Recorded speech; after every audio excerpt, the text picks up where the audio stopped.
morning guys! Ayan, today maglilinis tayo ng bahay kasi hindi porket may bago tayong maps maglilinis tayo ng bahay. Well, regular naman tayo naglilinis ng bahay. It so happened, meron tayo ngayon susubukan na product na bagong map. So, i-review natin kung totoo yung claims na makikita natin sa mga store na binibilihan natin kasi kalat na rin naman ito sa mga maraming seller.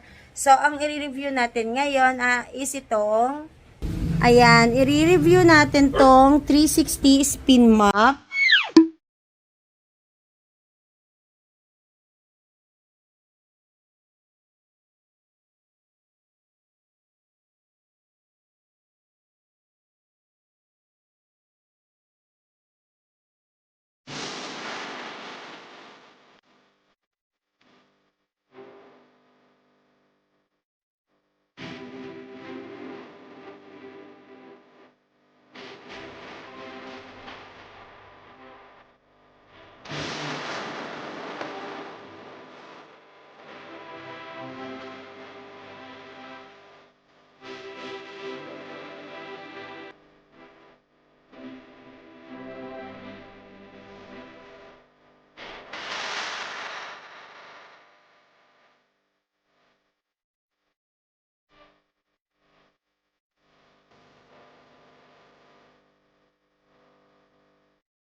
Ayan, trending na trending to ngayon sa iba't ibang social media kasi nga ito daw ay napakaganda kasi para siyang self-cleaning spin mop. So, kaya daw niyang ipaghiwalay, pag-separate yung maduming tubig o maduming surface sa malinis na tubig. So, meron siyang dalawang klaseng compartment.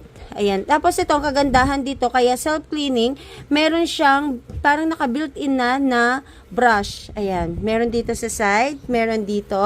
Tapos ito kaya yung pinaka-spinner niya.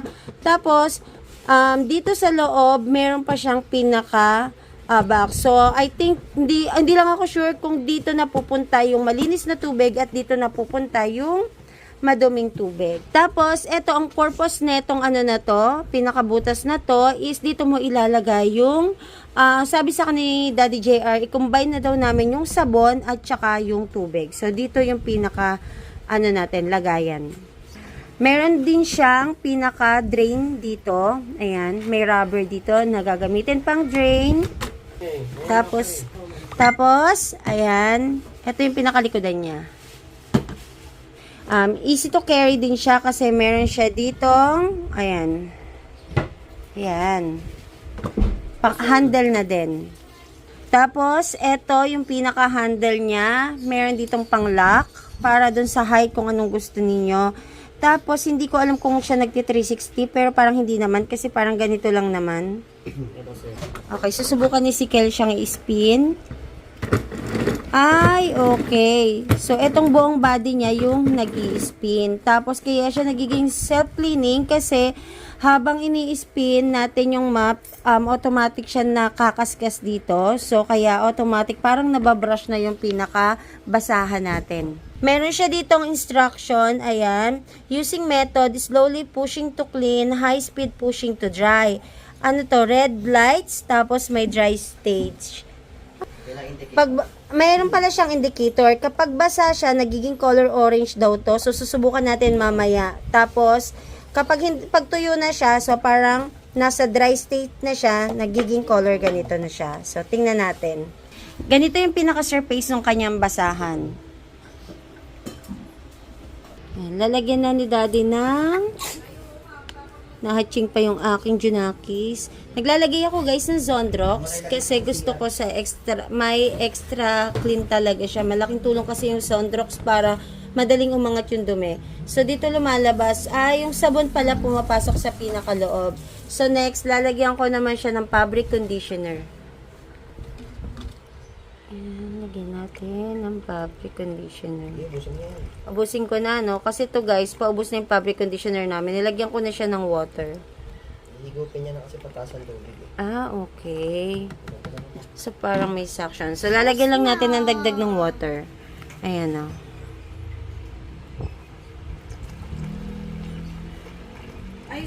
baso lang. So, I think okay na yung ating water. Thank Ayan. Ayan, paikuti mo na, Kel. So, since na malinis pa siya, Hawa mo ang basa. sige. Hawa mo ang basa. Sige, akyan naman na. Oh, nababasa yung map. Okay, nababasa yung map. So, spin pa natin. Ayun, nagbubbles na siya. Orange, oh. Ayun, wait lang. Okay. Sige, Kel, ibaba mo lang. May gusto lang ako makita. Kasi tinan nyo guys, so may makikita kayong orange. Ayan. Stop. Ayun. Ayun, may indicator siya. So, dito, basa na yung ating surface. Ayan, may sabon na siya. Oh, eto na siya. Ayun, lumalabas kasi yung ano niya. Ayan, lumalabas yung pinakadumi. Oo. Tapos yung sabon, parang pinapump niya lang yung sabon pataas. Ito nga, Kel, mapin mo yung basa para matestihan. Tayo. Kasi ang isa sa mga sinasabi dito, isa yung sa claim dito is madali niyang mapatuyo yung surface kahit basa. So, tingnan natin. Spin natin ulit kasi papadry natin. Natutuwa si Elise, oh. Sige, okay na yan. So, try natin i-map doon sa kwarto.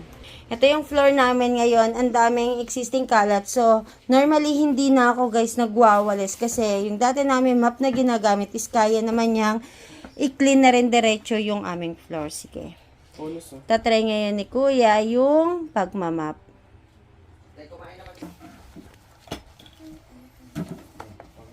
Ito, pintura to eh. Try nating tanggalin yung pintura. Nagpipink kasi si Elise eh. Ayun, natanggal dito. So, okay naman. Katulad pa din naman siya ng... Ayun, hanggang pinakasiksik. Ayun, may pintura doon. Ayaw naman yung matanggal.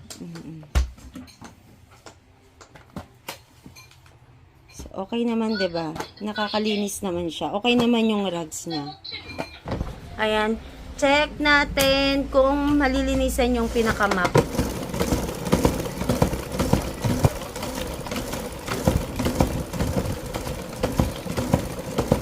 Ito guys, yung pinakaano natin. Meron, ayun na, totoo naman.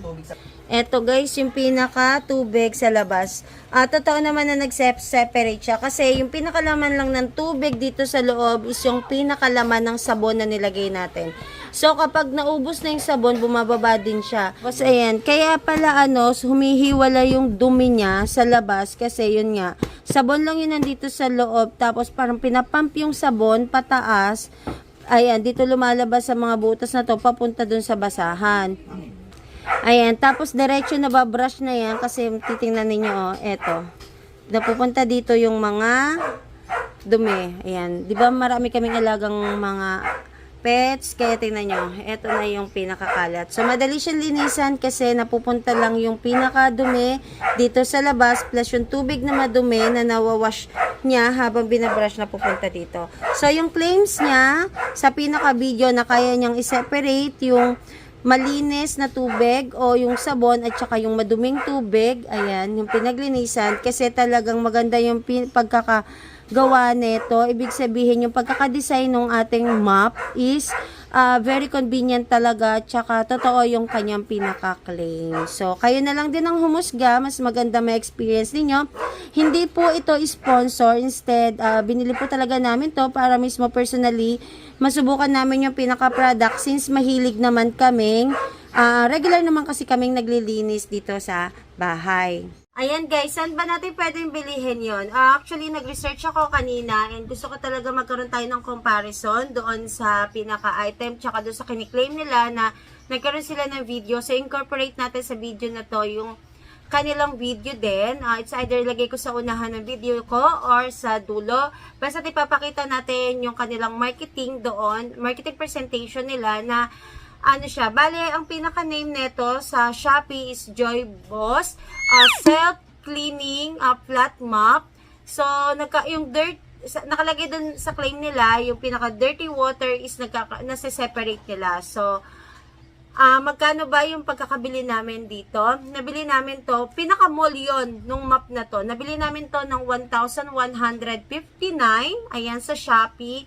Tapos, kung yung tela lang ang bibilihin nyo, yung pinaka-rugs lang na ano, nasa 258 pesos yon. So, syempre kung bibili kayo sa Shopee, meron din siya sa TikTok. Nakita ko na rin to sa TikTok. Hindi lang ako sure kung meron na to sa Facebook, pero yun, makikita na